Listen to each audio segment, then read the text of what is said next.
What is going on, college basketball fans? Today we got another big time transfer portal update in college basketball. Within the last couple of days, we had two big time players commit to new teams, and we also got four new really good players that entered the transfer portal and teams that I think are really interested in these players. So I'm ready to get started. Just want to say subscribe if you guys are new. A ton of college basketball content here on the channel. Hit that like button if you guys enjoy, and also make sure you guys tune in tonight for the live stream. We will be watching the national championship game between San Diego State and UConn. So tune in for that tonight.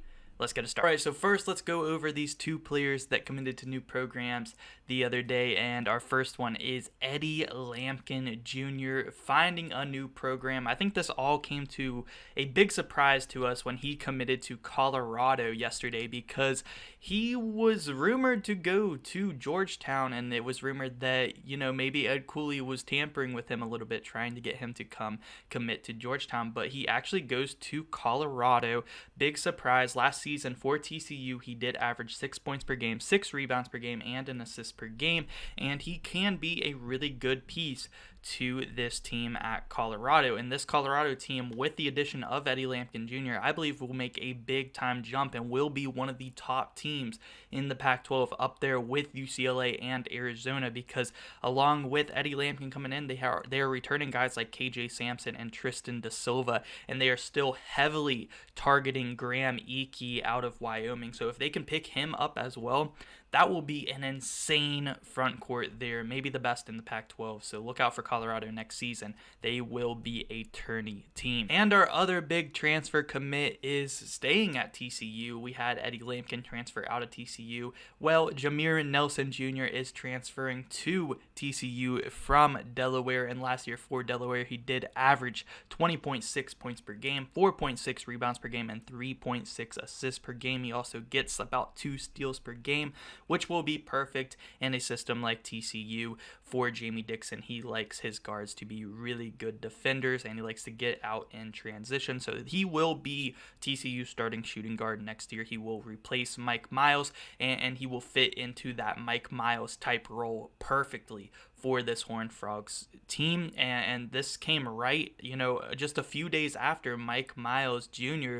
commits to going to the NBA draft. So after losing Mike Miles, to go out there and already get a guy like Jamir Nelson Jr., who averages 20 points per game, such a huge get for Jamie Dickinson and the staff. So TCU, they are, their program is here, and they are going to be competing in this stacked Big 12 conference for years to come, as long as they keep getting pickups like this. So now we got 4 more really good players that entered the portal within the last few days, and the first one, and probably the biggest one, I'm sure you guys have heard about it, is Hunter Dickinson from Michigan. A big surprise whenever he entered the transfer portal. Last season for Michigan, he did average 19 points per game, 9 rebounds per game, 2 assists, and 2 blocks per game, and he does still have 2 years of eligibility remaining. He is a big man who can stretch the floor, score in the post, he can pass, he can rebound really well. I mean, super good player in the portal, immediately becomes one of the top players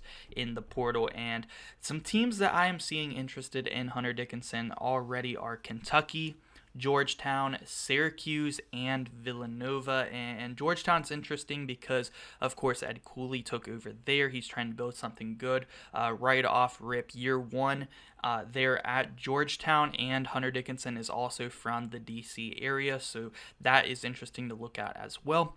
You also have teams like Kentucky. That would be an interesting fit there as well, especially, I don't think Oscar Tshiebwe made his decision whether he is going to return or not, so if they're both on the same team, I'm not sure how that would work out.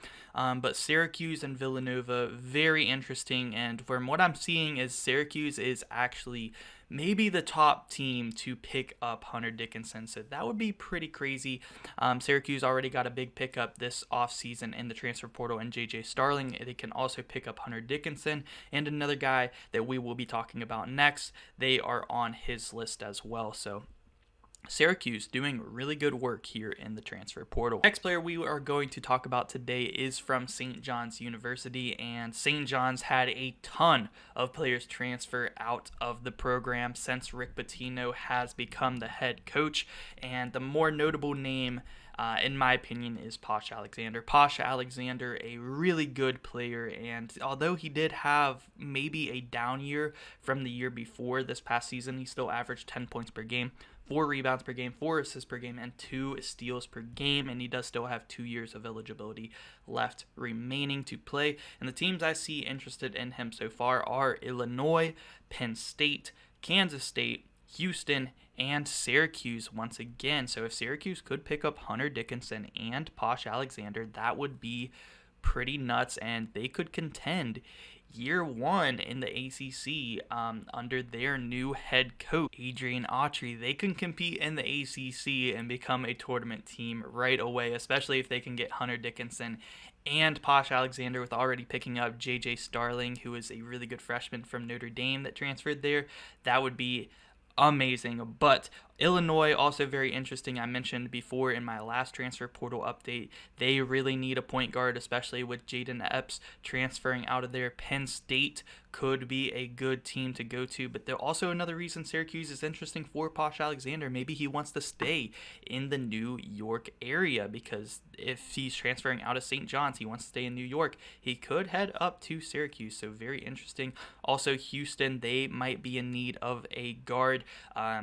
We will talk about a guard transferring out of there next, and also Jamal Shed might be entering the draft, and Marcus Sasser will be entering the draft as well. So Houston might be in more need of a guard than we might think, although I do think Jamal Shed will return and end up opting out of the draft and returning for another season at Houston. But my next transfer is from Houston, and it is another one of the Houston guards that is really good. A 6'5" guard from Houston, Tremont Mark. And Tremont Mark, a really good player, still 3 years of eligibility remaining. He is a two-way player. Last season he did average 10 points per game, 5 rebounds per game, 2 assists, and 2 steals per game. And I'm not seeing too many teams interested in him at this point, because he is exploring the NBA draft waters first. So there are going to be a ton of teams that are going to be wanting to pick up Tremont Mark, but he is going to test the NBA draft waters first. But a really good player in the portal if he does decide to return to college ball. And the last player we will be talking about here today is Oliver Nkamhoua. And Oliver Nkamhoua, a really good player who has really stepped up in some big games for Tennessee this past season. Last year for Tennessee, he did average 11 points per game, 8 rebounds per game. But in the round of 32 game against Duke, he did put up 27 points and almost 10 rebounds. And he does still have 1 year of eligibility remaining to play.